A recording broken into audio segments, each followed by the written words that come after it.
You are officially on the Spotify. Okay. Yeah. Okay. I've always wanted to be on Spotify. Yeah, so you're officially the Spotify audio of the day, my guy. I'm ready for that. All right. So I've seen you dreaming about podcasts before. I used to watch it when you did it with Cyan. Yeah, it's been a while, man. It's been a while. I miss Brendan. It's been a long time. I gotta get him on the podcast. I know we've had him on here before, but he's always Chick-fil-A with him the other day. I was pretty happy about that. Wait, he's back in I forgot he's back in the States now, right? Yeah, he lives like a couple minutes from me. So Nice. It's nice because we live in a really small town, so we just hit each other up and we're like, let's get Chick-fil-A. And we go to get Chick-fil-A, and then we like go home, you know, because like we're like gamers. Yeah. So there's not really a lot for us to do in the real world. We hang out. It's like we just feel very detached. Like we'll talk, right? But for the most part, it's like, hey, let's go home, and then we can hang out and play games. That's awesome, man. So how's he doing? Is he good? He looks okay. Doesn't look too swamped with all the editing that man's doing. No, he seems like he's doing very well right now. So, you know, heck yeah, I know man. that summer sometimes, and especially with COVID, can get people down, but he seems like he's killing it. So. Yeah, this COVID stuff is crazy, man. I'm the opposite. So I was an athlete first, and then I got into gaming in my high school years, like big time. So like going out is a big thing for me, and being stuck inside is like, oh man, is weird. You're an athlete? What'd you play? I did soccer for 3 years in high school. Okay. And then a lot of basketball in middle school, just because that was like the go-to. You didn't have soccer fields in New York City. There's concrete everywhere, so basketball was the easiest accessible one. Yeah, but it was a good time. It was a good time. I lettered in theater. That was my calling card for high school sports. Wait, so you were like officially in theater in high school? Yep, and I officially lettered. They sent me a letter. You know, you can get like a letter jacket. I got a letter. Like, that's clean for the theater team, right? Yeah, I almost did it ironically, but then I was like, you know what? I don't feel like this is what I should do. No, that's awesome, man. I was big into acting in middle school, so I grew up like all over the place, like moving like from here to there, right? They have an awesome theater team here in Texas, and I was here for a year in middle school, and fell in love with it. I'll be honest, mainly for the classmates and the people, but there's something about like getting into another person's mindset or character's mindset that's super awesome. And it's the main reason why we got you on this podcast, because I want to figure out like how you tick and talk as a content creator, right? Oh, okay. So talking about that, you've been kind of growing a lot on YouTube lately, and you've been streaming a lot of Valorant. You've been making a lot of Valorant content. It's been absolutely phenomenal to see the growth. How does it feel? It's pretty cool. Like, I don't know. So I've been creating content for like years, and I think it's funny to like think back. I've had my ups and downs. There was a couple of years ago where maybe a year and a half or something like that, where my channel was still doing pretty well. But like, it's really different on Twitch in the regards of like, well, because like if you don't have any sort of foundation, you could be doing 10, 15, 20 viewers, but like you don't have anything to like back it up. Right. Or like on YouTube now, like it feels like a steady growth. Where it's like on Twitch before I would have like 15 viewers, but I was at like 1K. And now it's like I'm back up to like 25, 30 viewers, and I have like 2.8K. You know, it's just like the different and dynamic. You know, it can definitely ebb and flow. But we're in a good place right now, and I'm pretty confident in our growth and stuff. So that's kind of nice. Yeah, I've been loving the YouTube titles you've been releasing. We had one that was like how Sinatra carries every single game, and then like the next video, maybe not the next one, but it was like one of them around there was like Brimstone goes pew pew. Yeah, I was like, dude, that's the greatest title ever. Well, like the thing is, I try to upload around daily. Right. I watch a lot of Devin Nash, and I think that you do as well. I'm not really sure. But, yeah, big Devin Nash fan. He had Ludwig on recently, and I vibed so hard with Ludwig. Ludwig is like the guy that I like want it to be. You know, he's like the super successful version of me, and I'm like the minorly successful version of me. You know, right? And it's really funny because like I was listening to him talk, and he was like, "Yeah, well, I upload like every day, and it's really cool because you can just like when you upload every day, you can do dumb shit like just title a video like Brimstone Pew Pew and just like throw it out there and see how it does. You know, and it's like if you only upload once a week and you spend like a shit ton of time trying to edit, am I allowed to swear on your podcast? No, you're good. You're good. Okay, if you put like a ton of time into trying to edit this video, right? Like maybe like 20 hours into editing a video, and you upload it, you don't want to title it Brimstone Pew Pew. Yeah. What if it does poorly? Like, yeah. What if it performs that? Yeah. And it's just like, well, I spent so much time working on that. But for like me, it's like I'm just gonna go for it, and I like throw it out there. It might do well, it might not. You know, you never know. I think I titled it something before that, and I literally changed it after it wasn't doing well. I was like, whatever. This is the original title I wanted to go with, Brimstone Pew Pew, and it started to perform better. Nice. That's awesome. That's got to be liberating to be able to like make content. So making videos every single day, I imagine, is like super draining because you got to edit that, you got to plan it out, right?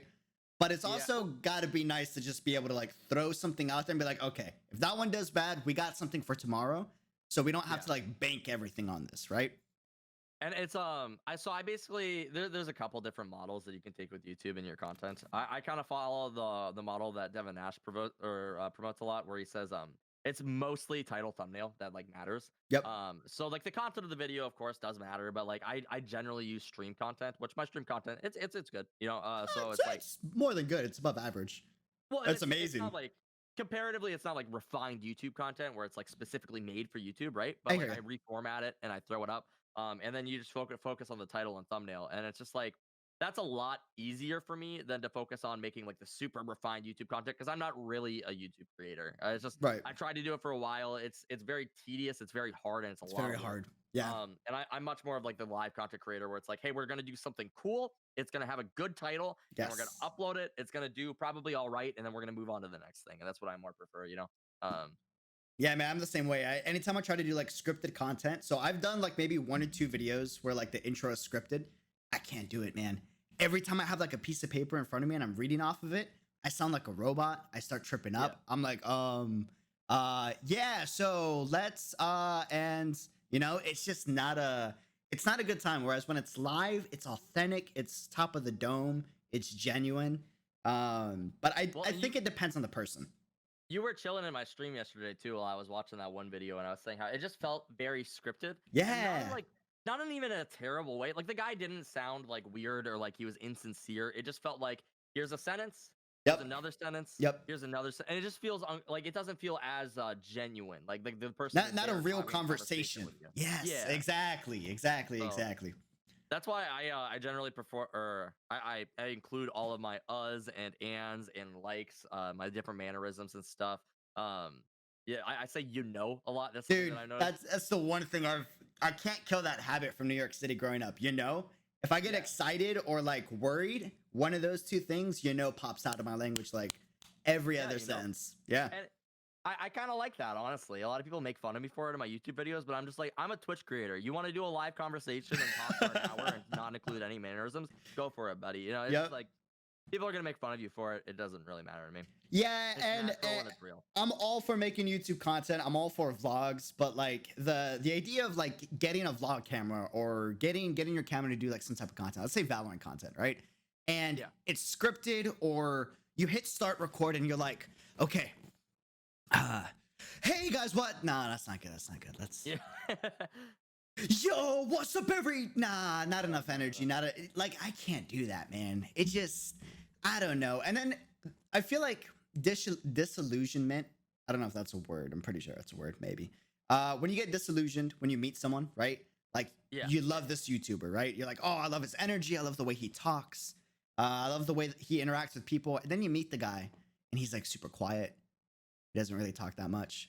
Like that's got to be a jarring experience. So why not be like the genuine you that you can be as a content creator, right? Well, yeah, you like I feel kind of bad sometimes when I'm like so I chill in my Discord, and I actually don't have any locked channels. I have one locked channel that I'll use like when I'm streaming, basically. Right. But for the most part, if I'm hanging out on my Discord, it's in a public channel, so anybody can join, anybody can come talk to me, you know. And sometimes when I'm playing a game and I'm kind of frustrated and somebody hops in and they're like, "Hey man, I love your videos," I'm like, "Oh, I really hope my energy isn't terrible." It's like their first experience. "I love your videos, dude." I'm like, "Thanks." Like I just died 10 times in League of Legends. Please don't unfollow. No. Stay around. You'll get the pog moments every now and then. I do genuinely feel bad though when people like it's got to be like rough if you have a creator that you really look up to and then you talk to them, you're like, this guy's kind of like a dick, you know, like that would be really bad. So I never want to be that guy. Yeah, because it's just like the people who genuinely come up to you and they're like, dude, I love your videos. They genuinely do enjoy your videos. Yeah, they want to talk to you, and it's like it would be feel kind of shitty if I'm just like being mean to somebody, you know. Nah, that's why you're one of my favorite creators, though, because like I met you at TwitchCon. For those that don't know, we grabbed sushi. It was awesome.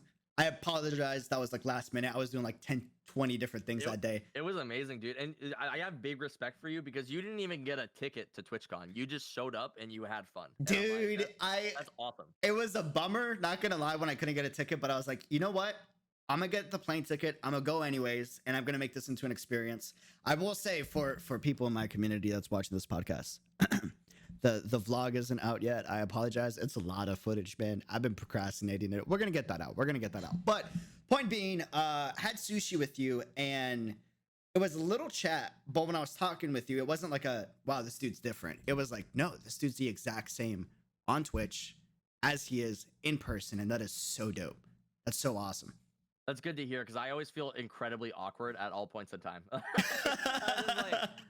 So when I met people at TwitchCon, I had to apologize to some people at TwitchCon because I Right. felt like maybe I was giving off vibes like I didn't like them. Yeah. Like I saw these people I had met on Twitch Sings, and like I saw them, I was like, I really want to say hi, but I don't know if they like me. Yeah. So like I approached them and I was like, hey guys, how's it going? And then I was like, I gotta go. And I was like, it probably looks like I was trying to avoid them or I didn't want to talk to them. Yeah. So I approached them a little bit later and I was like, hey, I'm so sorry. I was such a jerk earlier. And they're like, no, you were fine. And I was like, I can't read people. I don't know.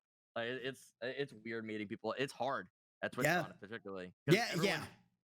Everyone's got their own agenda. Everyone's Yep. doing their own thing. And Yep. like you're like, do you want to talk to me? Do you not? Are you busy? Like, Are you busy? Are you going to the panels? Are you networking? Are you selling something? Or are you just having fun? It's weird. yeah. But it's cool at the same time getting all the mix of personalities and agendas and kind of seeing that all get mixed into one place. I loved TwitchCon. I can't wait to go again once this pandemic lifts, man.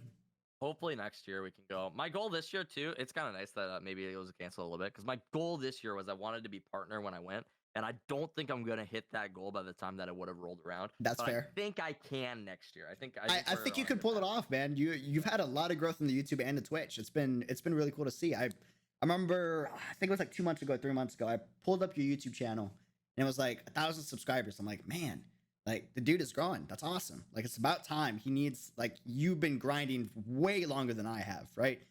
And I remember like 2 weeks later or 3 weeks later, it's like 2,000. I'm like, dude, this is it. Like this is your, you know how everybody has like slopes, right? Yeah. That is like one of your slopes, and it's so awesome to see it, dude. Yeah, it's like the start. Yeah.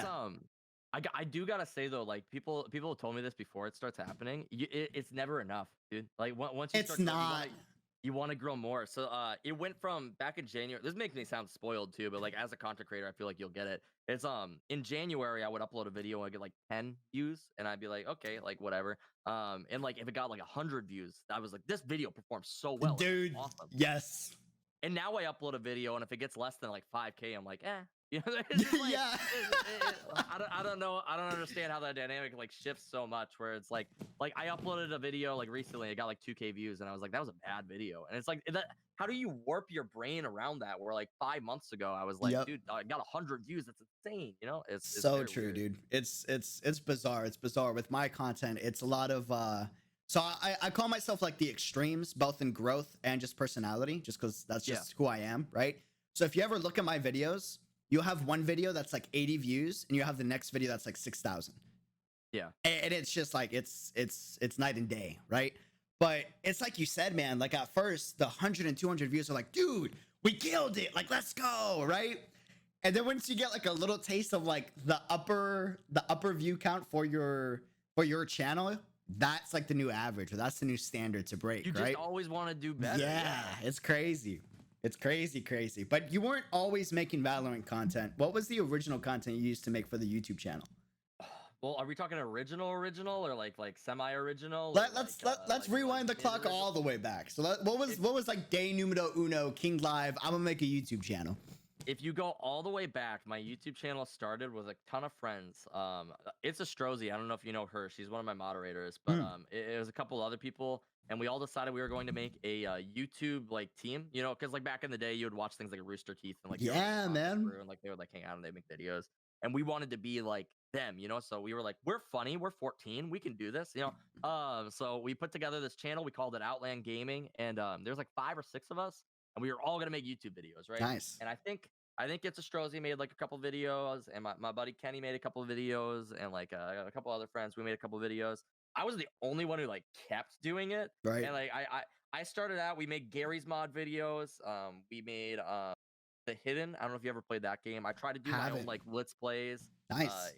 Like I kind of hit all the bases and stuff. Where eventually I kind of segued into League of Legends content, Right. and I found my way into education when I started doing World of Warcraft because I watched Nice. a lot of educational YouTubers. Yeah. Like Force Gaming. He used to do StarCraft videos, and I would watch those a lot. I don't know if you've ever Nice. heard of him. Yep. And then I basically I did WoW videos, and that was like my first success on YouTube. Nice. I found a niche. So that's what everyone always tells you to do. Find And a I niche. picked out 100%. I was playing an elemental shaman in World of Warcraft in Legion, which if you don't know anything about World of Warcraft, that was the worst class in the game. It was terrible. Oh, It okay. was not good. And I was like, I'm going to make guides for this class because I think it's better than people realize. And I made Interesting. like these guides where I was measuring the stats of the abilities and how well Right. they performed. And like basically it started to get a couple thousand views. And I was like, education's where it's at, dude. People Yep. are looking for this stuff. Yeah. Realistically speaking, education's probably not where it's at if you're trying to be like Logan Paul or something like that. Yeah. But it's a very good place to start, and that's where I would tell everyone to go. Yeah, I agree. I feel like you're doing it right because right now you're doing a mix of what I call like education, but also sprinkled with your personality, which is super awesome to see. But you catch the attention with the education thumbnail and like the title, right? And then they stay for the personality. And I'm just curious. I don't like to pigeonhole people into like one type of content. Do you think, I know Valorant's like the love right now, right? And we'll talk about that in a second, but do you think you'll ever like explore other games or different types of content, or are we going to see the King live vlogs maybe, possibly? I would absolutely love to do stuff like that. Right. I think I need to build a more solid foundation for my audience right now. Like if I ever started to get to like partner levels and maybe like above that, I might try to segue it into a different direction. Right. I was talking about this on stream yesterday. I try to do something like relatively specific with my content where it, like you said, it is the guides, but for the most part, it is my personality, and I don't want people to get attached to the guides that I'm doing. Yep. The guides is what brings you in, but then you're like, okay, this guy's kind of interesting, and that's why I'll upload a gameplay video every now and then. And my gameplay is not top tier. It's all right, you know, I'm okay with the game, but like for the most part, you're watching it, you're laughing at what I'm doing. And then every now and then I'll do a stream of like a different game just to test the waters. So last night I actually played Apex, and I had a decent amount of people come out. You know, it was pretty awesome. It's cool to see. I can play whatever I want, and like an okay amount of people will show up. You know, and that's the goal. I don't want people to get too comfortable with anything. Yeah. And as far as like people have seen on my channel too, I'm very niche on Valorant right now. I do mostly guides for one specific character. Once again, I'm just kind of trying to replicate what I've done in the past. Yep. And it's working very well, but like sometimes I'll upload guides for different characters and they won't perform as well. That's okay. I don't want people to get too comfortable with the fact that I'm just a one trick, you know? Yeah, I agree. That's what's performed for this. I agree. How do you like so getting away from the content but still talking about Valorant, what are your thoughts on the game right now, post beta, post hype? Because the hype is kind of dying out just a bit. It is dying down a little bit. I think that I'm pretty confident in Riot to actually just keep the game alive, though. I don't think that it's gonna die anytime soon. I agree. I think the game's super fun right now. I'm not really getting tired of it. A lot of people are like, "Oh, we're just playing Apex. The Valorant's already dead." I'm like, nope. I enjoy Valorant a lot. Sometimes I want to play a different game every now and then. You know, just like I think that's perfectly fine. Yeah, but I think Valorant's gonna be here to stay. I don't think Riot's letting this game die anytime soon. Yeah, I love the way that Riot's like really focusing on the community more so than even League, in my opinion. Because like with League videos and the League Legends channel, it's just new champion trailer, new promotional stuff, right? But with the Valorant YouTube channel, we're getting like community spotlights of like some of the coolest streamer moments, and that is so awesome to see, man. Yeah. Well, and it's like awesome that they're highlighting the community and everything. And then there's all these tournaments going on for the Ignition series. Yes. They're definitely trying to make it a competitive esport. And sometimes I feel I don't really follow CS too much, so I don't really know exactly what's going on in the scene. But there's so many tournaments going on for Valorant, and they're not it's crazy. They're not getting outrageous viewerships and stuff, but as a content creator, and this is a primary like a type of my content where I do like a game breakdowns or like analysis. Yep. It's awesome for me to I could just watch a tournament every single day if I wanted to. Like, I could just go through and like pick out games and like choose to do those. So it's like it's been pretty awesome. It's been pretty awesome. I didn't know that they did that, as what Shy Flowers just said. By the way, welcome to the chat. How's it going? So I want to say every 2 weeks they have like hot moments in Valorant Twitch. So they'll feature streamers like Myth, they'll feature streamers like Ninja, Tim the Top Man. Really dope epic moments, or really like hinting like, oh dude, that was a really bad play. What was the what was the thought process on that? The jet like goes into the air, ults, and then just gets popped and sniped right away, right? Um, but on top of that, like you said, the Ignition series to make the esports scene super nice. Do you think having too many tournaments dilutes the viewership, or do you think having a lot of tournaments like really sets the foundation? Um, I guess if they had like a primary one, it would probably do a little bit better, and I think that's something that they'll steal towards with like LCS and stuff. So Right. League of Legends is the LCS championship series where it's like this main thing. But I Yep. think for the most part right now, it's a lot of different tournaments going on that they don't really need to put the pressure into running themselves. They're letting kind of like just the community take fold, which is always how games have like CS have worked, right? Yeah. There's tons of different CS tournaments that people can participate in. Yep. Um, and I think that it's interesting that they're kind of taking this approach where it's like this is the Vitality tournaments or this is the Immortals tournament. I'm not sure if the Ignition series is one whole thing or if it's like spot or like all these different parts or like different parts of it. Like Or if Riot's spontaneous. like supporting all of these. Yeah. But it's interesting. It's interesting to see for sure. Yeah, I'm a big fan of it. Big fan of it. I think it's gonna be really cool to see how content creators stick to the game because even though the hype is dying out, the biggest streamers are still streaming it, which is weird. So Well, it's because it's fun. yeah, and I agree with you, but it's weird to see like so you may I don't know if you see it on your comments because I've seen your comments in your YouTube videos, but I'll watch like other YouTube like Valorant videos, and it's like, oh, this game is so boring. It's like there's nothing to do, there's no movement, blah blah blah blah blah blah blah. But then you see the big streamers, and they're playing it like on a week to week basis with all of their friends, you know? Yeah. And that's really cool to see that the creators love a game and it's not just for the viewers, it's because they genuinely enjoy the game, you know? Yeah, and like its viewership isn't through the roof or anything, but people just enjoy playing it. I think beyond that too, I think its viewership probably has a problem because it's very slow paced. To make a game like Valorant seem like super interesting all the time is going to be kind of difficult. Yep. That's why I prefer to do the type of content that I do, where I like talk about different things or I like break down the game. Uh, but like the game itself is just a really good time. I know I played it with Shy Flowers in chat yesterday, and she was having a really good time. And just yeah, if you haven't played it yourself, I definitely recommend giving it a shot. Yeah, Um, 100%. I agree. It's but I don't know if it's the same spectator sport. I think as an esport, when you have like the spectators and stuff, and they're like switching between cams, and you have like the commentators, I think it could do really well. But yeah, when you're watching somebody, a lot of the game, there's a lot of downtime. there's There's a a lot of lot dropping of angles, downtime.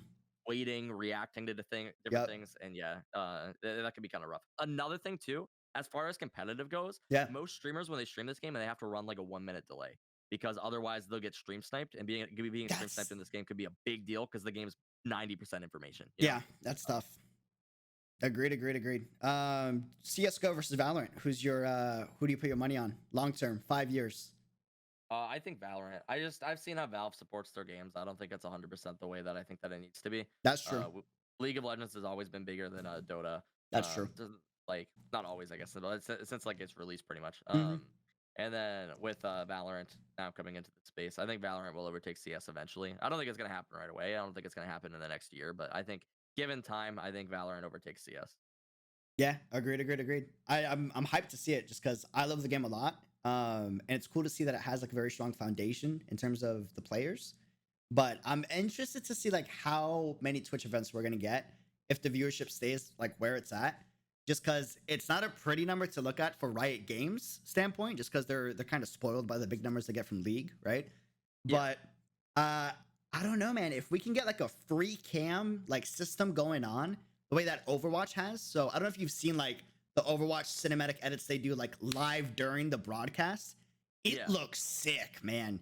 Like they got like a cinematic shot of Reinhardt coming in like straight in, and then they'll like 360 pan it, and it'll just show him crash into 3 people. If they can do stuff like that during the match of like, I don't know, a Jet ulting in, and it's like a side cam view of Jet, and it traces her, and then she drops, and then 3-piece, right? I think that would look sick. I think they could probably make it happen. I will say their spectators definitely need some work on these tournaments, and I'm not sure if it's just like the amateurs of these tournaments being ran by like Immortals or Vitality or what's going on. Agreed. But they're missing a lot of really big plays, and Yeah. it got me thinking. What does that do for the esport when like cool shit happens but they miss it? You know? And like now they can't highlight it, like because when I watch it, when you think of the best plays in like Counter Strike, right, for example, I don't know if you played too much CS, but like think of like Hiko's 180 like flick where people were like inhuman reactions or whatever. Imagine if they had missed that play. The spectator was not watching him walk through those double doors when he did that 180 flick and he shot the guy. Right? Imagine if they had not. That play just doesn't exist. Yeah. It's like, okay, Kiko did something really cool in that game, and we'd have to go back and see it. Yeah. But like, it's that moment that like we watched in esports. If you watch that live, you're like, that's the coolest shit I've ever seen, you know? Yeah. And like when they miss stuff like that, it is kind of a bummer. So they definitely need work with their spectators. They need to figure out a way where like they can't miss these cool plays that players will make, where somebody gets a double kill or a triple kill and it's just not on camera. It's like cool, you know? But Yeah, no, that's something that's disappointed me for sure in the esports scene so far. I agree. I think they can fix it though. So like when I was a part of OGN, they worked with the PUBG World Championship, right? And they did all the production for that game. And what they did that was really cool to see the behind the scenes of is they have a creative director who calls the shots on which like character or like person to put the camera on because they know a good moment's gonna happen. But then they got like 20 or 30 people that are watching like 30 different like perspectives, right? And they'll shoot feedback to the director saying, "Hey, this is about to happen." And the director makes the shot call on, "Okay, we're gonna switch over to this guy then." So if they can get like a system like that running, I think it would be really good. Yeah. Or like even this probably doesn't work. Well, I don't know if it's a tournament, it doesn't really matter as much because they're not really interactive with chat. Get it on True. like a 1 minute delay and then like put it together like fluidly. I wonder if there's a way that they could do that. Like as it happens, be like, okay, this Ooh, one that's a needs good to be idea. included. Yeah, I wonder if there's like a way that they could kind of do that where they have like just a minute to work with, where they can be like, this needs to be shown, this needs to be shown, this needs like they can like skip around, you know, That's or they pretty can figure smart. out whatever order they want to do it in. You could even go more than 1 minute because I don't know if it's necessarily like a massive deal if you're watching a tournament. When I watch the LCS, I don't need it to be live. You know, Yeah, I think it has got to be live. I think me feeling like it is live is like an important thing, but like Yep. maybe like a 5 minute delay and they're Yeah. just like piecing it together as they go. I wonder if that could work. Nah, that'd be pretty sick. That's a smart idea. Yeah. Just so Smart. they don't miss those moments though, because that's what makes it engaging is seeing the cool plays and stuff. And when you miss the cool plays, I will admit sometimes you watch like the spectator miss something and you're like, wow, this is kind of scuffed, you know? Maybe Yep. I'll watch something else. Yep. Yeah, agreed. So so when you make Valorant streams versus Valorant YouTube, a lot of your YouTube is informational. I've caught a few of your streams, and a few of your streams is like focusing on the game. It's ranked. We got to get some W's, right? But a lot of your streams, from what I've seen, is kind of informational. You're kind of formatting it into the YouTube videos, right? Yeah. How do you keep? So, all right, go ahead. no, finish your question just so I know how to answer it. How do you keep the stream energy going during a ranked match, during just focus on the W? So as far as ranked, this kind of goes back to the Ludwig discussion where I was talking, like I related to him a lot. Right. He does the same thing that I do. Okay. Or rather, I guess I do the same thing that he does because he takes priority because he's so much larger, you know? Yeah. He basically what we'll do is we'll focus on one priority for the stream where it'll be like, this is what I'm doing on stream today. This is the thing that we are doing, you know? Got it. We'll start the show and I'll be like, okay, for today's show, we're going to be breaking down G2's game against whoever in this scenario, and we're gonna break down all these cool things that they did, you know. And that'll be the first hour and a half of the stream. That's smart. And then after that, I can do whatever I want because I have smart. YouTube content done. I have what my goal was. That was the show. Now we're just relaxing. Now we're just hanging out. It's like a normal stream, you know. So I don't really focus about the energy as much in the later half of the stream. Right. But in the first half of the stream, that is when we do our business. That's when we get stuff done. You know? No, I'll be honest. I might steal that because that's kind of smart. Come in with the goal, come in with like a show, a headline, right? And then you bring in everybody, and then you just kind of like hang out with the community afterwards. Well, the even cooler part too is that like when you come in with an idea or like the show, you start to create content even when you're not focused on creating content, right? Ooh. So like for example, yesterday was a stream that was completely unplanned. I did have things if I wanted to do something. So for example, that G2 idea, we're actually going to be taking a look at G2 games later, probably this week. Yeah. But I had two different things. I had G2 and I had a duelist guide, and then I also was like, I don't want to do anything today because it's Saturday and I don't normally stream on Saturday. So I'm just gonna play Apex. And we played Apex. And then we did a react video, which was kind of funny, and I might upload that to YouTube. I'm still debating. You got to do it, man. That was amazing. So that's gonna be interesting because not to cut you off, but I wonder if like they see it as douchey when that's not the intention. Yeah. I think it's like a parody reaction. I think it's hilarious, you know? I think it's hilarious though, because for people who weren't there, I reacted to a guide. It was a guide video. And I was like, let's do a reaction video to this. And that's like so obscure that I was like, that's like quality content. Like that's funny. I agree.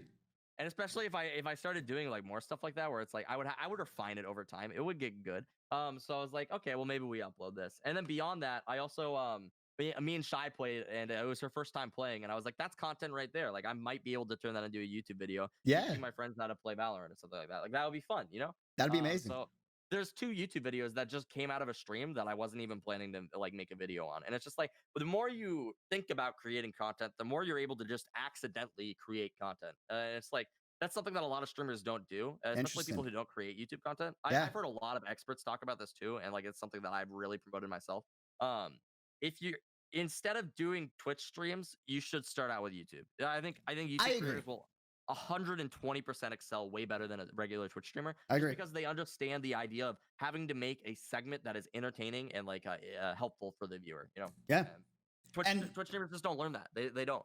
and then we got They'll the turn whole the issue of discoverability. discoverability on Twitch too, which is just Yeah. yeah, it's brutal. You can't grow on just Twitch. Like imagine a Twitch streamer trying to grow with no Twitter, no Instagram, no YouTube, no just Twitch, just purely Twitch. I don't have to imagine. I tried to do it for a while. uh, yeah, it's rough. You don't try to grow on Twitch alone unless you're insane. If you're like the coolest person in the world, you might be able to get by with it. But YouTube is so much It's more rewarding to me. so much easier. The majority of Yeah, I want to say my Twitch viewers have come from YouTube, to be quite honest with yeah. you guys. That's what somebody asked me yesterday. It was on stream. They asked me, "Hey, so you're a full time streamer now? Like you don't have a job? Why don't you stream more often?" And I said, "Because streaming more often would be the worst decision I could ever make." Yeah, Like maybe I want to stream a little bit more than 3 days a week, but right. like if they're asking me to stream 8 hours a day, Yeah, no, absolutely not. That is a terrible decision. that's Like true. that would be the biggest waste of time. I could put all that time into other things, right? Like working on YouTube videos is a big thing. I was working on a video before I came on here, and I was just like Nice. editing together, and that's something I gotta do because Yeah. I can't really pay an editor all the time, so I have to do that myself. That's just part of the job. Yep. So, do you call yourself a full-time content creator or full-time streamer? I don't call myself either, honestly. People ask Oh, me. I guess like okay. Interesting. I say like technically I probably am because I don't have like another job and I do this stuff like full time, Right. but I don't make a full time income, and I think that that's incredibly misleading and kind of irresponsible for me to be like 100% agree. uh, I really want to highlight the irresponsible thing too, because I knew a guy who before the Valorant days he called himself a full time creator. Hmm. Yeah, like he had a YouTube channel that's actually smaller than mine now. No big deal. I passed him. That was a big moment. He talked trash on me, so it was fun when I passed him. That was a good Yeah. thing. But like he called himself a full time creator, and he's Right. about the size that I am. And like now being here too, I'm like, there's no way he made a full time income off of this. Like, Yeah. so what full time creator for him was he lived at home. Yeah. He probably had very low amount of bills, you know, Yep. and like he probably like did not pay for a lot of expenses, right? So he called himself full time because he paid for all of his bills with that income. But there's no way he made a full time income. He's not making like 26,000 a year or something like that, Right. which is on the low end. But Yeah. like he's not making a full time income off of Twitch. He's Yeah. just not. You know? So I think that's irresponsible, and it paints it in a bad light for people who are trying to be full time creators. Or they're saying, okay, well, I just need to hit 6K subs on YouTube, and like we'll make it. You know, that's not making it. You're not even. Yeah. close. You're Like, you're you're you're not close. You're not. Well, I guess yeah. I guess it depends on like your bills, but you got to, dude. We're talking like studio, no bedroom, very little bills, cheap internet. Yeah. You know, like the bare minimum. Yeah. And that's what a lot of content creators strive for, just the bare minimum. And Yeah. I don't blame them. That's what I'm shooting for because this is what I love doing, right? Like Yeah. I enjoy creating content, but for like it's not a fancy living for sure. Yeah, I agree. I agree. Do you think do you think the mindset of aiming for as big as you can, and then if you get below that, like it is what it is, versus aim low and be realistic, which mindset do you think is better to grow? I Or do you think you live in the moment. You live in the moment? I like it. Yo, think dude, yes. Same That's all person. you can do. Because if you're aiming for like the bare minimum, then like that's cool. But it feels like you're just trying to scrape by. And like I definitely think like shoot for the stars. Like yeah, you should like have your dreams that you want to meet. Yeah. But like you're if I want to reach X point, the more that I don't reach it, the more disappointed I'm gonna be. You know, True. like I set these goals for myself where it's like, oh, I wanted to be partnered by TwitchCon, but like if I don't hit that, it's not the end of the world. I don't care. Like that was just like Yeah. a goal that I threw out. It's just like how I want to hit diamond in Valorant, you know? Yep. And it's like I'll hit diamond eventually, and it'll happen when it happens. But like it's all part of the journey. Yeah. That's what Gary Vee says a lot too. I know you Dude, watch Gary Vee. I'm a huge Gary Vee advocate. So when you said like live in the moment, that's why I got super hyped. Just because I think more people have to be if look, in my opinion, this is an opinion, right? But I think if you become a Twitch streamer or a YouTuber to become a big YouTuber or a Twitch streamer, like that's your end goal, right? And that's what's going to make you happy, you're not going to enjoy making like being a streamer or a YouTuber, in my opinion, right? Yeah. Because the process is tough, man. The amount of discipline and like, yeah, discipline you need to constantly produce content is insane. It's Yeah. it's on a different level. It takes so much work. It's crazy. Like I see your videos, I'm like, dude, what am I doing? You know, like I look at my YouTube channel, I'm like, hey, I haven't released a video in like 3 weeks. Like I gotta get back on that. Like, and that's why I wanted you on the podcast, is because you're hugely motivational in the amount of discipline you've shown in your content, right? Yeah. But how do you balance it, man? I gotta ask. Like, I was just thinking about how I do it as well, because I don't even know how I started doing it. I think I just like did. right? But I think that I think it's when you set the requirements for yourself. Rather than recommending that somebody would say do 1 video a day, which is something I've told myself to do before, or even like 2 videos a week, what I told myself is I think making on-stream content is a lot easier. I know you've dabbled with it in the past too. I You'll have. do like React videos and stuff, and you'll like utilize that. Yep. What I did back in January, this wasn't even Valorant type content. It was it was just like general stuff until I found like my way and what worked. Right. I would say 2 videos a stream. So I'd stream 3 times a week. That'd be 6 videos a week, right? Right. So I would say, okay, well, on this, we're gonna have a talk about Billie Eilish gave her take on TikTok, and we're gonna talk about that. And then for the second topic, we're gonna talk about these new League of Legends changes, which are like 2 very separate things. We're talking about Billie Eilish in one of them and League of Legends in the second one. Yeah. But at least I was doing something, was my mentality, right? Yeah. And I was gonna upload it, and I was gonna see what worked and see what didn't work. And like eventually, when you set 2 talks per stream, you're more focusing on making your stream content better than like the YouTube content. You know? True. In my YouTube content, I started creating YouTube content, and I was getting 2 videos a stream. And then it's like when it's there and you already did it, it's really hard to not go back and edit it. Right. Because the hardest part is coming up with an idea for something, right? Dude, Like, 100%. I need to come up with an idea for a video to create, and then I need to get up and I need to go record it, and then I need to go and edit it. Yep. Or it's a lot easier when it's like, okay, well, this is our talk. This is what we're gonna do on stream. Okay, I already talked about it, so I just need to download the VOD and edit it. That's Edit not it. too hard. Yeah. Yeah, which is a little bit more tedious, but you'll get it done. Yep. And that's so much better for creating content because it's already there. You just have True. to go edit. Yeah. True. So Yeah, that I'm gonna works have a to lot steal better that for me. because I haven't been doing that for the past few weeks, and I think I've noticed a difference because you have to. There's a difference between like making planned recorded content, because you got to plan, you got to strategize, and then you got to record it, and then you got to look back, and then you got to cut the VOD. Whereas when you stream it, it's already done. Yeah. So 2 birds with 1 stone. And when I got into this too, my logic was you ever watch creators like, so I watched a lot of Destiny before. I don't know if you've watched any. I haven't watched Destiny that much. He does a lot of political conversations, but he also just does like a lot of like chats in general, just about like random things that he takes interest in, or like life or something like that. And he's probably one of the most intelligent people on Twitch. Right. But it just kind of got me thinking. It's like he does this at like a large scale because he just is one of the largest streamers, and you kind of watch their content and you're like, well, it works for him because he's Destiny, because he's the largest streamer. And like, it just kind of got me thinking, it's like, is that actually true? Like, does anyone like, do you watch him because he's like, for the most part, a lot of people do. Yeah. But like, could you do that same type of content that he does at a smaller scale and see success from it? And I think that you probably could. I think if you had interesting titles for it, and like you found ways to bring people into the discussion, I think you could totally get away with it. Yeah. But it's the same thing with Shroud's videos, for example. Do you watch Shroud because he's just Shroud, or do you watch his videos because they're just entertaining videos? If you're an entertaining content creator and you know how to title your videos, I think you might be able to get away with it. I'm not an expert though. This is a theory that I have. Yeah, no, I agree with you. I think so Mr. Beast did a very interesting talk on Twitter. He had like a Twitter live stream, and then he made a thread out of it, right? And he was giving advice on how to grow on YouTube, and it was the opposite of what you constantly hear from a lot of big creators. Where big creators are like, "Yo, make videos on the daily, right? Have a great title, have a great thumbnail, and as long as you can hook them in and you get the initial, you're good." And Mr. Beast goes, "No, make videos monthly, make sure it's quality, make sure the thumbnail is great and the title is great. And if your average view duration is high, the viewership will continue to explode over time." And that's the best, right?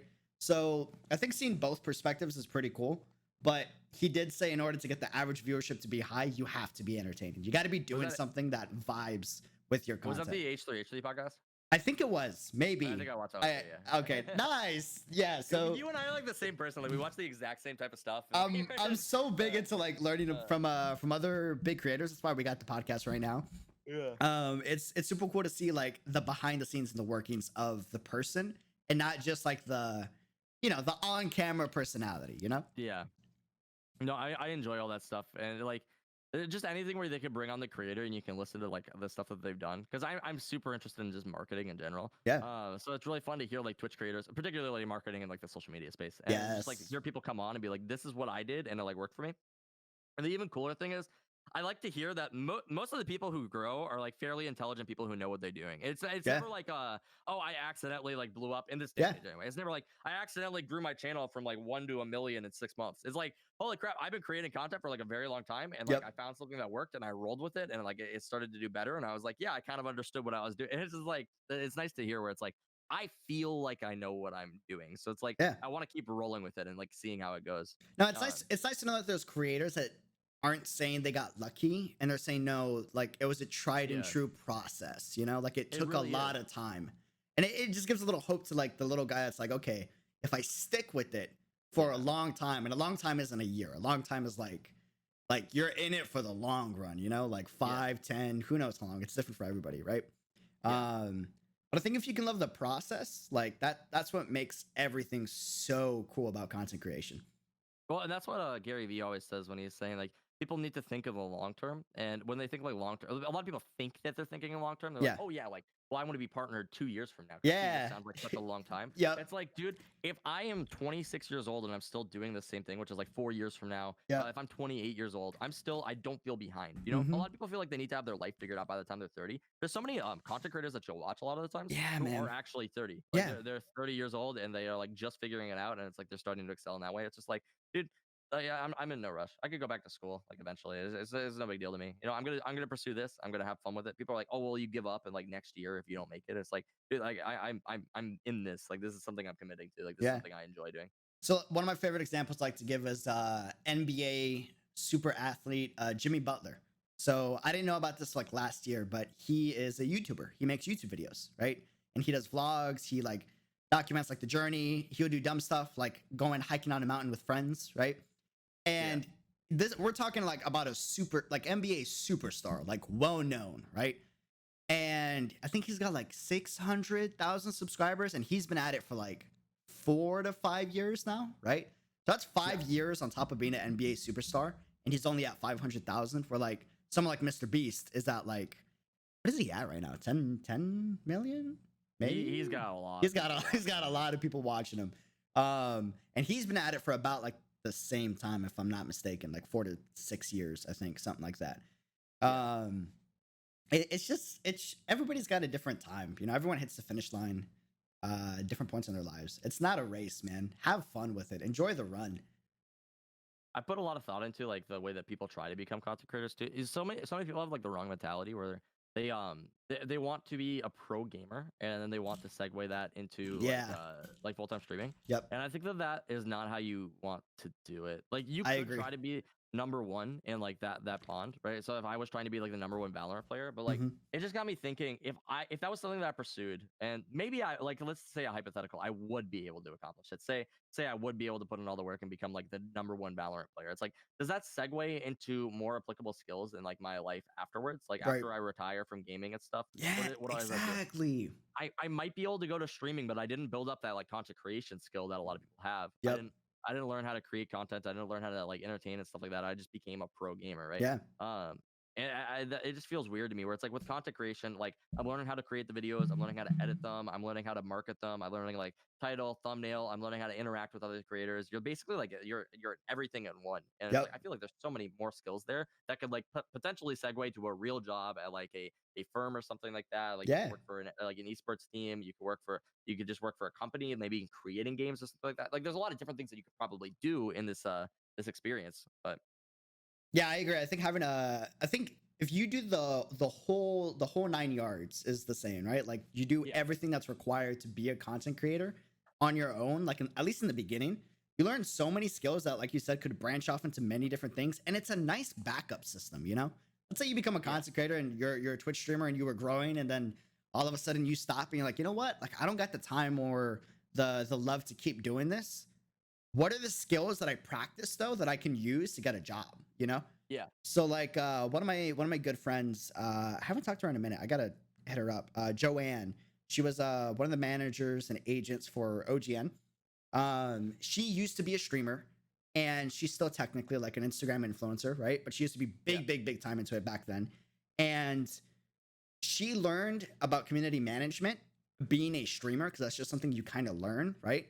And that's how she got the job of being a community manager at an esport organization, right? Yeah. So it's like you said, like building up those skills while you grow is so nice to have, man. Yeah.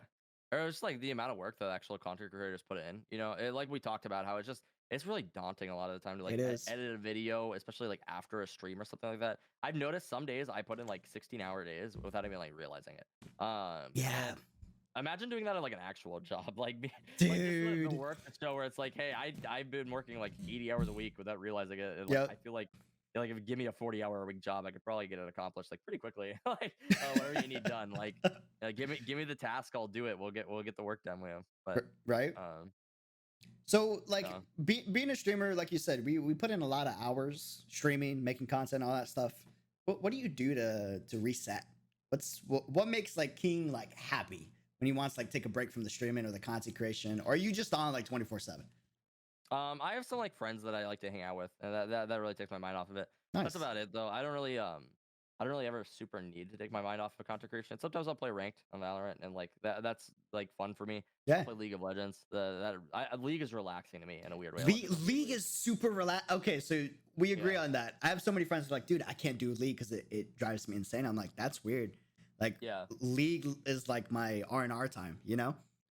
It's just like, I don't know. I guess after I played League for 10 years, like it's just fun to play. I agree. I don't get stressed over it. People can yell at me and I'll just make fun of them, and that's even more fun for me. Exactly, man. Like whenever people like yell at me, I'm just like, oh, they want to go? They want to be here? But like, no, it doesn't bother me. I get more stressed about Valorant than I do League ever. I think that's just because it's a new game that I know I can be better at, but I'm not good at it. Yeah, I agree, man. Like, I'm not even trying to be better at League. I don't care. Like, yeah, I'm the same way with you on Valorant.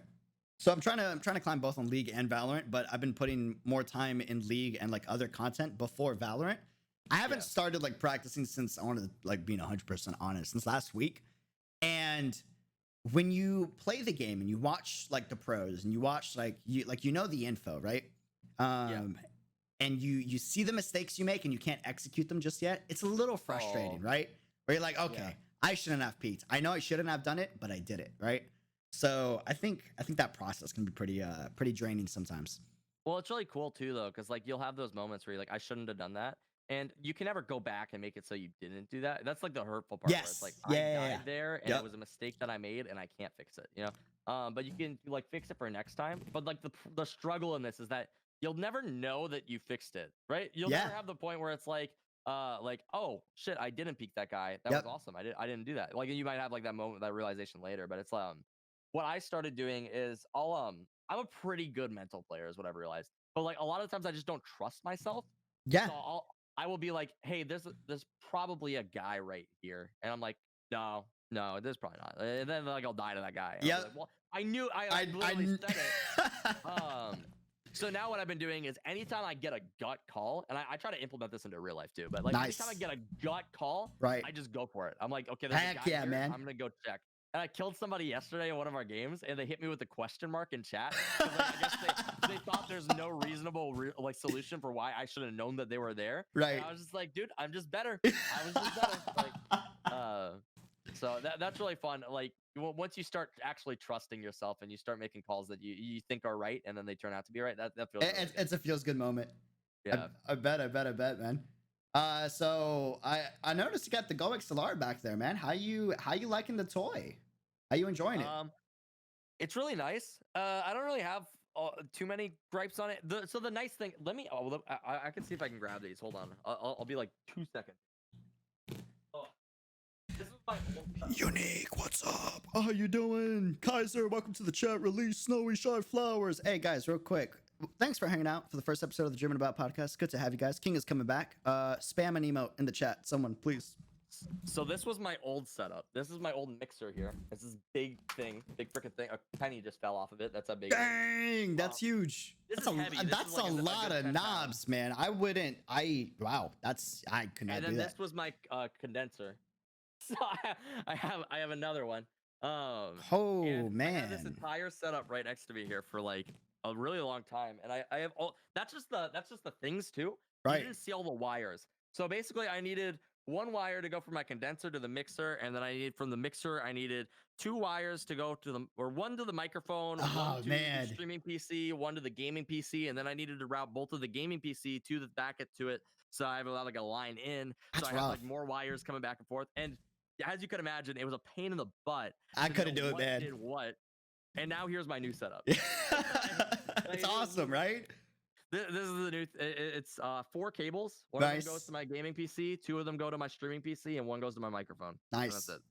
Awesome. Awesome. So like out of all the things that the Go XLR does, that is Right? the number one thing that it does. The number one thing that it does It is simplifies life, man. it is just easy, It's right? so But nice. it can also do a lot of other different things. So like I have my music routed to one thing right now, so I can change the volume of my music. Yeah. I could turn down Discord, so if Diego's like really annoying me while I'm streaming, I could be like, okay, we're gonna turn him off. And Yeah, man. I can't You, hear him you, anymore. you gotta use it, man. You gotta use it. I'm like this nonstop, so I feel bad sometimes. So I've been doing like what is it? Push to talk now on Valorant and like games, because I just go, and I don't want to be like Valorant's a game where you gotta focus sometimes. Yeah.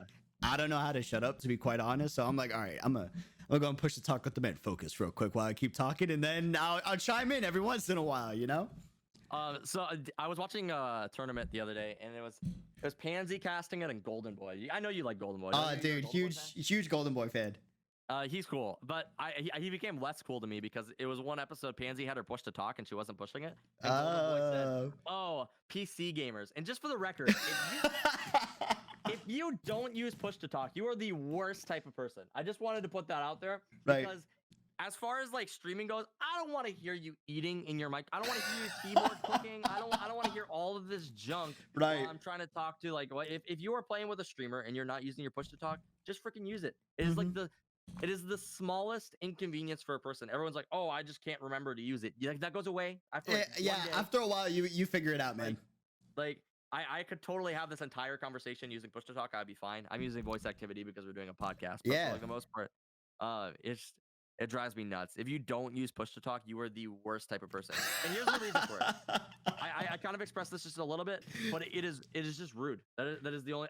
You are saying that I would rather not push a button and have people listen to my entire background noise. Just push a button when I'm going to speak. It is just the biggest courtesy thing, right? Yeah, like, I agree. I'm not going to subject you to the fan of my background. You know? I agree. So what happens if you're having like these delicious chips, right? You really want to convey to your best friend, like, bro, these chips, like, you hear this crunch, like.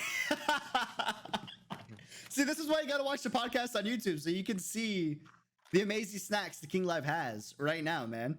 Like, what if you just want to convey that? You want to let them know, like, dude, the crunch of these Doritos, unmatchable. Doritos sweet chili, try it out. Not sponsored. Well, you don't need push to talk if you have a noise gate. Okay. True. That is true. If you are good enough to set up a noise gate and you're courteous enough, that is the least that you could do. I will say that you should still use push to talk, but like if you do set up a noise gate, if you really don't want to use push to talk, at least take the time to set up like a valid noise gate. You know? Yeah, I agree. That's my push to talk right. Hey man, I loved it. What's your speaking on equipment though? Since we just got done talking about push to talk and Go XLR, what's like your top 2 favorite pieces of equipment any streamer could get, in your opinion? Like, what is something that has like really changed the game for you? Maybe it's software, maybe it's not even equipment, you know? Okay, equipment. My camera, this first one, doesn't even look that great for the record. It looks all right. So I'm not a camera expert, so I think it could look better. Also, Discord compression doesn't help it. Discord compression is pretty bad. Yeah, but it just feels so much more quality. Like when I compare this to like my old streams feels like a guy in a webcam, and this stream feels like hey, I have like a professional camera, I got lights and shit, so I feel cool. Yeah. And then I will say getting a second PC has been game changing. My buddy Tyler. Is it really, man? Is it really worth the whole, like, we're talking like $500 to $1,000? So this PC costed me about so to be fair, my friend Tyler gave it to me. Got it. That being said, if I were to build this PC, I think it would cost me around 400. Right. And Have you ever had like problems running games on your stream, Diego? Once in a blue moon, yeah, it happens. Not gonna lie, Never again. You'll never have a problem running a game, man. that's true. Solves the problem entirely. I don't know. Like, I literally only turn this PC on when I'm gonna stream or I'm gonna record something. Right? I couldn't play Apex before. I couldn't play Warzone before, and I Right. have like a decent gaming PC. I just couldn't stream them. Yeah. I couldn't play Apex. I couldn't play Warzone. I probably couldn't play Hyperscape or whatever it is if I wanted to. I might have been able to play Valorant, but like even I've tried to record on Valorant and it looks kind of choppy. You know, Right. this solves literally everything. I've Interesting. not had to worry about it for a single stream. My internet did go out the other day though, and that was really annoying. I bet. Aside from that, no, it is game changing. It is perfect. Yeah, I think the main reason why I would want it is the idea of being able to stream and record. Like if you know like a game is going to be like a clutch game, like let's say it's like promos match, right, for a league game or something like that. You can stream and record it so that you have high quality footage ready of the stream, and then you just cut it up and chop it up. That sounds like super appealing to me, man. You know what would be really cool too? I haven't actually done this because, like I said, I can't really stream from my gaming PC. But hypothetically, if you could stream from your gaming PC, but you're gonna get a streaming PC just to like make it a little bit better, what you could also do, stream from your streaming PC, and then you could just record your gameplay from your gaming PC if you wanted to use it in future videos. Right. So then you could just have the gameplay there, like the raw gameplay, but then you would also recorded the stream. So like if you wanted to include stream comms or something like that, you might be able to like intertwine the two or something. Oh, that's smart. Or like if you just wanted to take the gameplay and do like highlights and stuff, because I'll upload highlights to Twitter sometimes, like my gameplay highlights, because I think that they're kind of funny sometimes. No, I think they're amazing. I do kind of wish I had like the raw footage of that. That'd be cool. But speaking of Twitter highlights, I noticed that like every now and then you do this. I feel like, bro, I feel like some people misunderstand it too because they don't understand like it's a joke or like a persona. But you do this thing where like you pretend to be a douche for like a minute, like in a Twitter clip, right? And then you'll post it on YouTube as like part of like your gameplay, and people are like, bro, like I'll see in the comments, you're such a douche. And then like the rest of the comments are like, oh, that was so funny because they get the joke, right? yeah, Where did that come from? I gotta ask, man. is it the I'm a god thing? Yeah, the I'm a god, or oh, I'm so good at this game, man. And I think that it takes a healthy balance, right? Like, yeah. for the record, I don't care if anybody thinks I'm a douche. I'm not. So it's just like, No, I know you're not. I just got a kick out of the. I think that you are allowed to celebrate your successes as long as you also like call yourself out for being like bad sometimes. Heck yeah, man. I had 2 clips that I posted today on Twitter, actually, like back to back. They're Right. both terrible. They're both so bad, and it's just like one of those moments where like you're just a complete potato. Right. And like the fact that like I'm able to laugh at myself when I'm bad totally gives me the capabilities. To I be like, agree. when I do something good, hey, that was awesome. I'm insane. You know, I like, agree. Don't say that. I think I got the "I'm a god" phrase from watching Destiny. Actually, I think that he used to yell that like once or twice. Just as, like, a I joke. could see that. But it's like, no, if somebody's gonna be like, I think that most of the people who will call you out and be like, this guy's so full of himself, are actually just pretty insecure in themselves, and they need to like call somebody out. They'll stop for being like confident or something like that. So it doesn't really bother me. And like you said, you might actually read my comments more than I do. I try to respond to everything, but I've noticed YouTube doesn't actually give me notifications for everything. Yeah, YouTube notifications are weird, man. For both videos and comments, like I get stuff like days or weeks later. It's bizarre. Like yesterday, I was watching your stream and I got a notification for one of your videos that you released last week, saying like, oh, it just came out, and I'm like, but it says 6 days ago. Like, what the heck, you know? Yeah.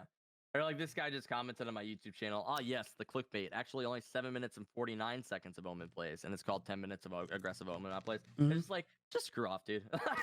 It's a 10-minute video. I said 10 minutes of Omen not plays. Like, it's YouTube. Like, get over it. You know, they're good plays. Like, just enjoy it. You know? Yeah, man. And people like try to bring you down. They're trying to, dude. Yeah, like got you moment, and I'm just like.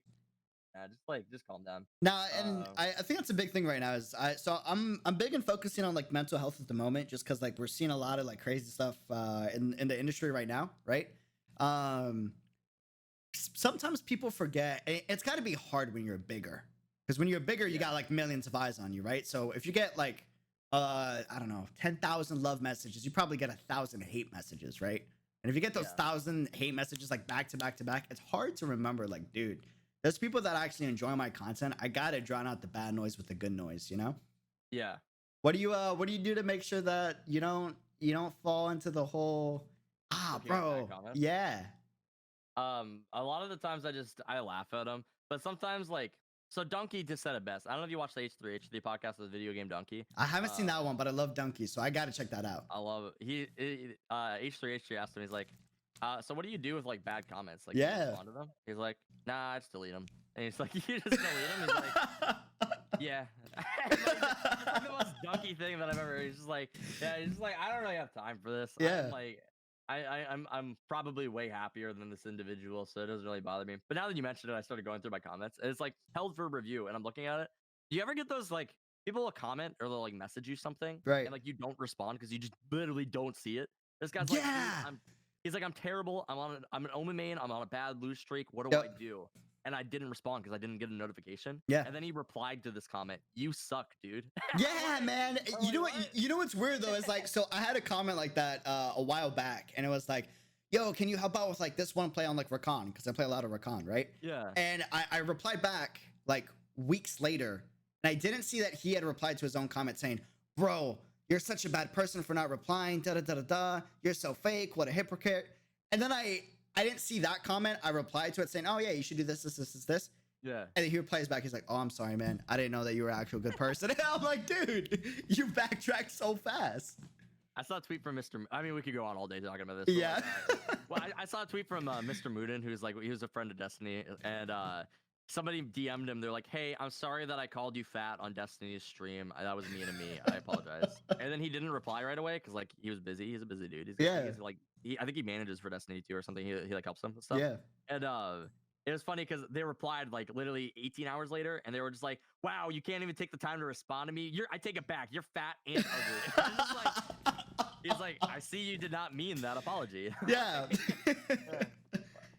No, people are kind of crazy on the internet, so you have to just recognize that, like, especially like on a more serious note, Right. like, not to say that this is the case for everybody, but there are a lot of people who spend time on the internet who have like literal disabilities. Yeah. And, like for me to like lose my shit on somebody because they're leaving like annoying comments on my YouTube videos, it's like honestly like it's probably more sad than it is anything. Like I hope people are seeking help if they need it.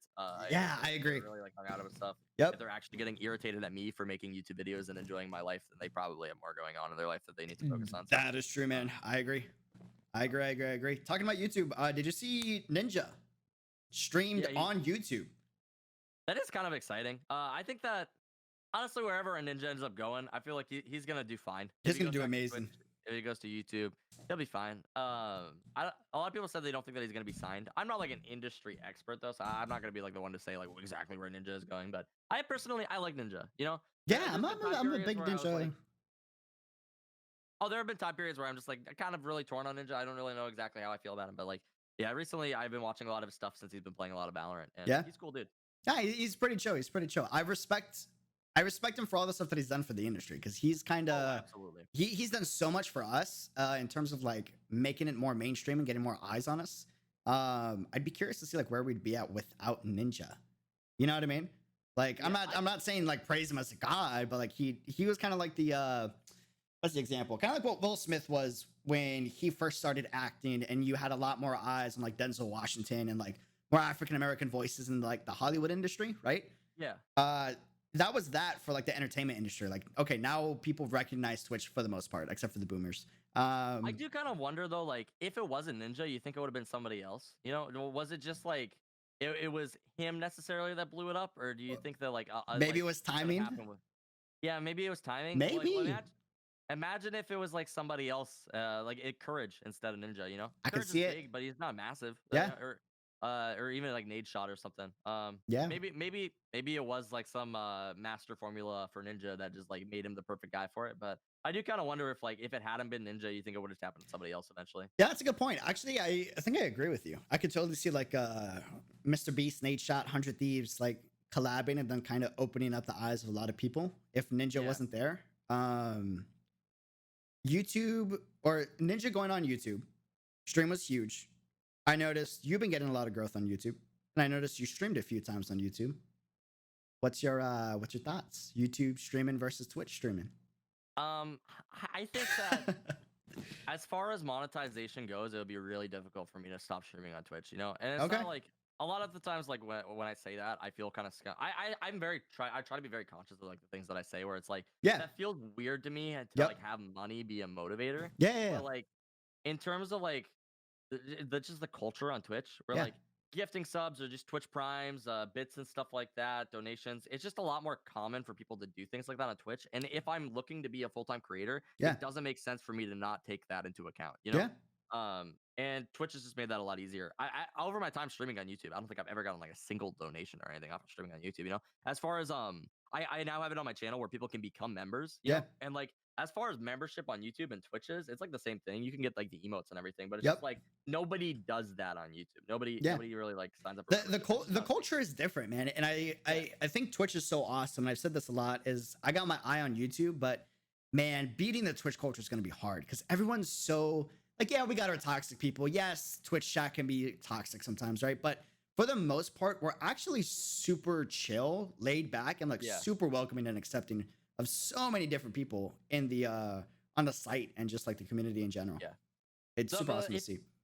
Yeah, and like it's just if your goal is to be a full-time content creator, Twitch is the place to do that right now, right? Right. YouTube, the monetization makes a lot more sense, just for the record. I Yeah. like YouTube better because it's like I make money off of ad revenue. Right. And like in the last month, I probably made about as much on YouTube as I have on Twitch. But it's just like the ways that it's made is different. I'm not Right. making money from people giving me money on YouTube. On Twitch, that's primarily where it comes from. People being like, "Hey, I want to subscribe to you. Here's money," you know? So like it feels a lot less guilty to me on YouTube where it's like, "Oh, people just enjoy my content and that's where the revenue's coming from." Whereas on True. like Twitch, it's like, "Okay, that guy gifted 5 subs." I do feel a little like I feel like guilty in a weird way where I'm like, "Don't like that's a lot of money," you know? Yeah, Especially on man. Twitch. Not to mention on Twitch, you're only getting half of it, you know? True. Realistically, if you wanted to support a streamer, it's probably better for you to just donate to their PayPal than it is for you to like subscribe to their stream because they only get half of it and you're paid True. $5. It's True. like ridiculous. What about Facebook gaming? What What, about Mixer? dude? I was about to say that, man. What about Facebook Gaming? Hey, look, I'm just saying they signed Disguised Toast. They got a big heavy hitter there. They got the bags. They got the money. Toast is cool. I don't think that I don't know enough about Facebook for it to really be a big thing. That's fair. Same, Also, something that I'm like a little insecure about is that like if I started streaming on Facebook, I feel like out of some way, like my close family would like find it and dude. they'd be like, Same. what is he doing? So, This is kind of weird, you know? Like, dude. So real talk. Mom, if you're watching this, I love you. My mom, my mom followed my Twitch like 5 days ago and my Twitter. And I was like, man, these are the two platforms you do not want to follow me on, man. Like, yeah. I love you to death, but I don't know. There's some things where it's like, you know, you want to keep it private. No, it's just like even my my employers previously at my last Oh, job, that's got to be weird. they asked about my Twitch and I like gave it to them and I was thinking like sometimes I talk about work drama. Like there was a couple videos that I made just talking about like coworkers doing like Right. stupid shit. And I'm just like, why do you guys do that? You know? And then I'm like, if they like saw me saying that, or like after I quit, was like the weird thing. I quit my job and then my managers started watching my stream and they were like, "Hey, we were watching your stream." And I was like, "What?" So I worked here for 2 years and I wasn't good enough for you to like stop by, but now that I quit, you're like, "Oh, suddenly interested." Suddenly, Like, yeah.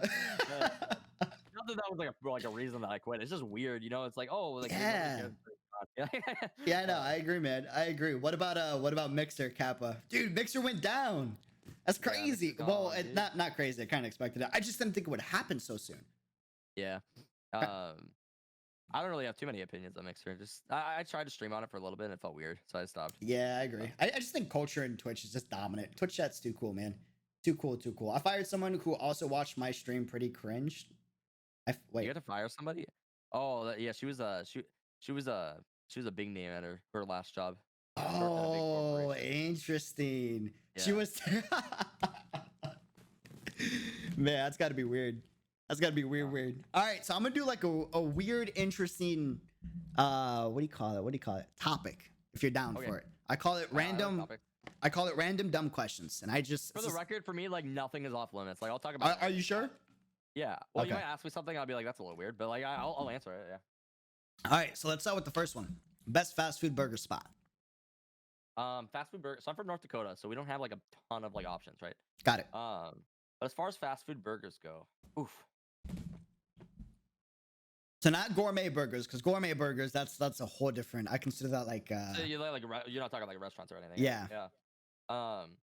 I like. It depends on the quality. So my opinion is, I think when Burger King is at its best, Burger Right. King is like top tier. Right. That being said, Burger King is very infrequently at its best. so it's like hard for me to rate that. But we have this place called Burger Time here that is like Ooh. kind of like Burger King, and the Right. burgers actually slap. Like they're pretty good burgers. Got it. So I would say that. I didn't know that Do it's a they chain. They have Burger Time at some other places, but it's not like a massive. do they got like special peppers, special sauce, something unique about it, or is it just like a classic burger that the foundation is just good? It's just the patties that they use. Like as far as fast food patties go, Right. they're just quality things. You know? Interesting. Yeah. Do you But guys they do like basic burgers and stuff. They're very big too. do you guys have a Shake Shack up there? No. What about I grew up In-N-Out? No, I was trying to think of my places. This is why my response to this is gonna be really boring. We have Okay. Wendy's, we have Burger King, we Okay. have McDonald's, we have a Hardee's, I think. We have an Arby's, but does Arby's have burgers? I don't know if they do. I don't know if they do. I think it's mostly chicken. We have Sonic now. Sonic is alright. What else? We have Five Guys. Five Guys is pretty good. My Interesting. brother actually works at Five Guys, so I might have to change. Five Guys is actually pretty bomb. I could see that. Five Guys is alright.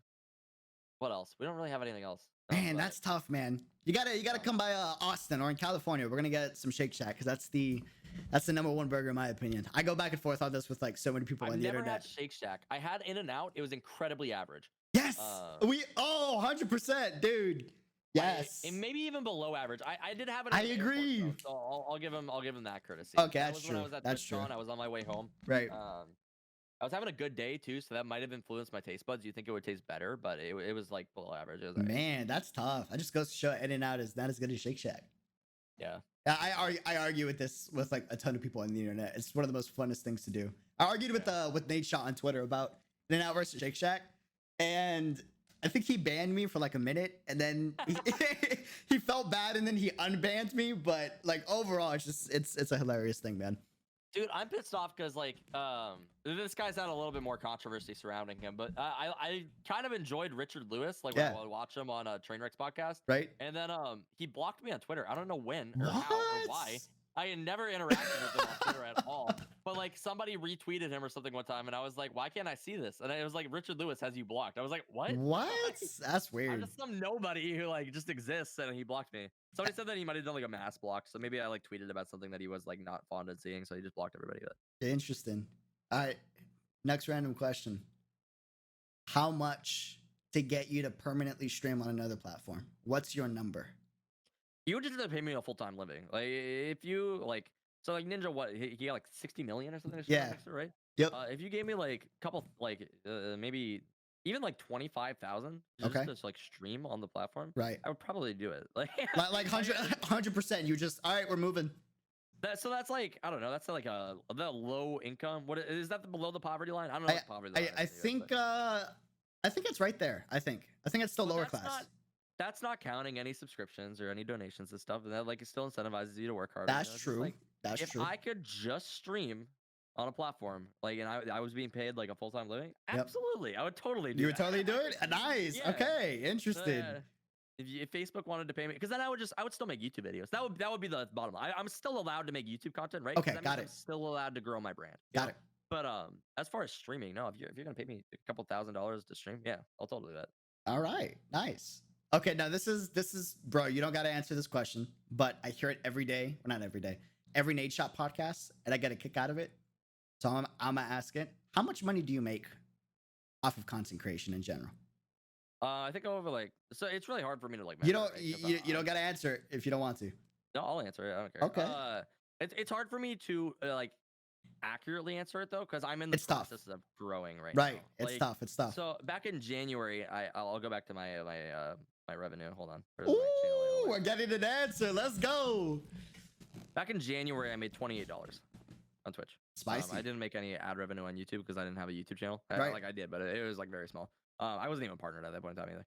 You have to get partnered on YouTube now. Isn't that weird? Like you just like lose your partnership. Yeah, that's bizarre. Yeah. Not a fan of so it. back in January, I made like $28, and now we are in through the month of May 14th through June 12th. I made 450 on Twitch, and I made like 250 on YouTube, something like that. Let's go. That's like a fair amount for like the differentiation. Dude, between, like, to see that much growth is awesome, man. To see the love from the community is amazing.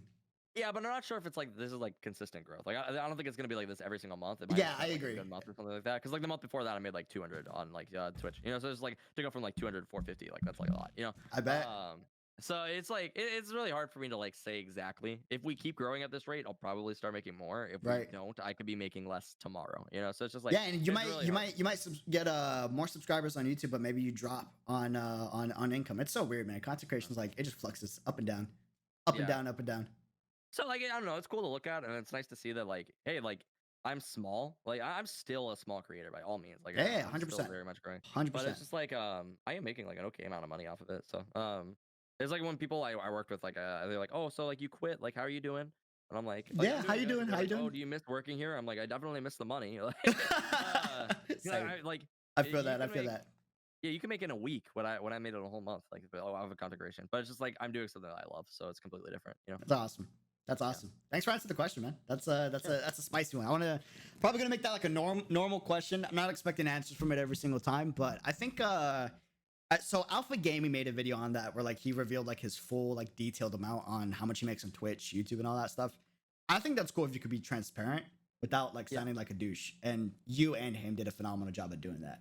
Something I'm working on right now too. So I talked about before how I feel like really guilty on like Twitch because it's just like people like just give you money for like Dude, no reason. Like same. they just want to support you. So what I'm Same. trying to do is I'm trying to start up a merch store, and I'm gonna actually link this in your chat right now because Dude, I do want to it. Do promote it. it. Put If all you the want links. Put all the if you links. if you wanted to look at it, I think that like it looks all right.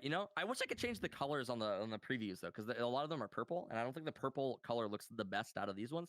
But no, I think that our merch looks okay so far, and I wanna kind of like go more into that. And it's like Hey whenever man, somebody purchases merch, that makes me feel a lot better. Where it's like they liked that hoodie, so they bought it. the And like Omen that hoodie looks kind of fire. I'm not gonna lie. The one with isn't the it? That's a good text, hoodie. dude. Yeah. The text is nice. You Nice, like it? nice, nice. I like the picture one the most. That one's my favorite. And but we're like we're moving some of these. That's what feels good when like people buy these, and it's just like That's creating awesome. those streams of revenue. It feels so much more rewarding. Where it's like I this is bet. what Mr. Beast does too. That's how Mr. Beast makes most of his money because a lot of his videos get demonetized. He makes most of his money from people buying his merch. I'm pretty sure anyway. So and probably sponsorships. Probably he gets a lot of money from Yeah, honey he gets a sponsorships. So lot of honey sponsorships. 100%. I've heard 100%. him saying videos though where he's like, "Hey, buy our merch because this video is gonna get demonetized." It's like, dude, I like that. Sell cool merch, people might buy it. Yeah, it's awesome. It's awesome. I like that. My favorite thing about you is you're always offering value to the community. I'm trying, And man. it's appreciated, man. We need more content creators like you. Like it's I'm doing the same thing right now because I seen you do that and I'm like, man, like he's right. Like we get a lot of love from the community and we gotta offer a little bit of value to the community, you know? So I've been You trying know to what I think like helped me a lot? what I think removing myself from streamer Twitter helped me so much. from stream what streamer Twitter? Like you mean So like from Twitter in general or do you mean I think that like so there's like sub communities on Twitter, right? So got it. like people like find their friends and they like meet people. Yeah. And for the longest like maybe the first 2 years of streaming, I was part of like streamer Twitter, which is like it's all the people who they like feel like they're experts on everything, so they want to give their opinions and they're like Alinity's bad and Harris Heller is good. Oh, It's just like yeah. these like little things where it's like yeah, Harris Heller is dope. I think Alinity's probably fine. Like Yep. where there's like all these things going on, but everybody creates drama around stuff. Yeah, And not man. only the drama, everyone acts like they're doing things when they're not actually doing things. True. Like as far as creating content, I love Harris just for the record. I think that he's great at what he does. He creates content. He is a content creator. 100%. Me talking, I started a channel way back. This is like this was a what do they call it? A character arc of the King Live. Right. I created YouTube videos about creating videos. Yeah. It wasn't like tips. It was about how I wanted to create content or I wanted to be a full-time content creator. And that was like the thing. That was the shtick. It's like, hey, I'm a guy who wants to create content full time. And I was like, this will carry me to create content full time. Yeah. It's like the little gimmick. And it's like, no, if I just create actual content, people will watch it. Like Yeah. I need to create like real content though. I can't just talk about creating content. I need to do it. And that's what a lot of people on streamer Twitter do. They talk about, oh, dude, I just wanna create better content. Or like, oh, I want to stream. Yep. And it's like, do it then. Like, Yeah. go Agreed. You go gotta do it. start. You gotta start, man. Yeah. But 100%. when you surround yourself by everybody who's like who's talkers rather than doers, it's like it doesn't really get you very far. So Yeah, I I made a agree. ton of friends from this community, and like I still talk to a lot of those people today, Yep. and like I love those people. But like the community in itself, I think is toxic, and people should not be involved with it. I Now agree. what I do is now I follow like Summit and like Shroud, and I see like tweets from all these people who inspire me and stuff like that. Like, Yes, dude. these are people who are doing it. Like Yeah, and these are that's people who get it. that's a big thing, man. It's like I got a few people that have asked me like, what's your biggest like one thing advice you would say for a new content creator? I'm like, dude, like the stuff you listen to, the stuff you watch, and the stuff that's on your timeline, all of that affects like your mentality. You know what I mean? Yeah. Like if you just have negative stuff or drama stuff on your feed, bro, it changes you. I promise. Yeah, honestly, so much. Like 100%. so much. I felt it for like a few months back, and I was like, dude, I am not like who I usually am. I got to get off this like right now. And especially like just don't listen to 1,000-follower Andy on Twitter when he tells you what you need to do with your Twitch channel. Like, yeah, man. Like take everything with a grain of salt. It's advice, not a. Yeah, look at the people who are actually doing it though. Yep. And, like do what you listen to that. Like Yep. follow in their footsteps. You know that's just what bothers me. A lot of people like they say what to do, but they're like, oh, just listen to what I say, not what I do. And Yep. it's like, no, that's not the example. You got to lead by example. Lead by actions. You know, actions speak louder than words. One of the. Yeah, man. I agree. I think we're gonna call it there. If that's cool. You got any last minute advice or questions you wanna say in the podcast? Plug yourself real quick. Where can we find the King Live? If you wanted to find me, I stream every Monday, Wednesday, Thursday at twitch.tv/TheKingLive. You can also check me out on YouTube. Hit that subscribe button down below if you're watching this. That's what I always say at the end of my videos. That's like I can only go off of that script now because I've said it so many times. But yeah, I love everyone, and yeah, thanks for having me here. You can find merch of the King Live at teespring.com/store/kingswag2, not 1 2.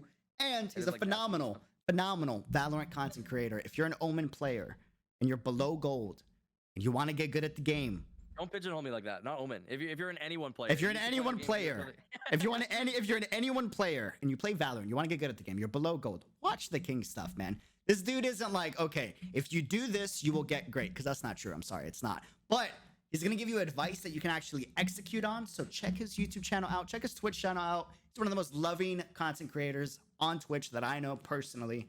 And it was great to have you on the podcast, man. Yeah, thanks for having me, dude. Of course. It was good to have you. Good to have you. Guys, thanks for hanging out for the first official episode of the Dreaming About podcast. Guys, have a great day. Thanks for checking it out. We'll be back with another one next weekend with another special guest. And yeah, have a good one. Check out the King Live's Twitch channel. Hey, Dream Team fam, if you're a part of my community and you are not following King, I still love you, but it's not 100% there. So please follow him. Thank you. Have a great guys. Oh, and you can also you can find this podcast on Spotify, YouTube, Twitch, anywhere you can listen to a podcast. You're going to see this in 2 days. So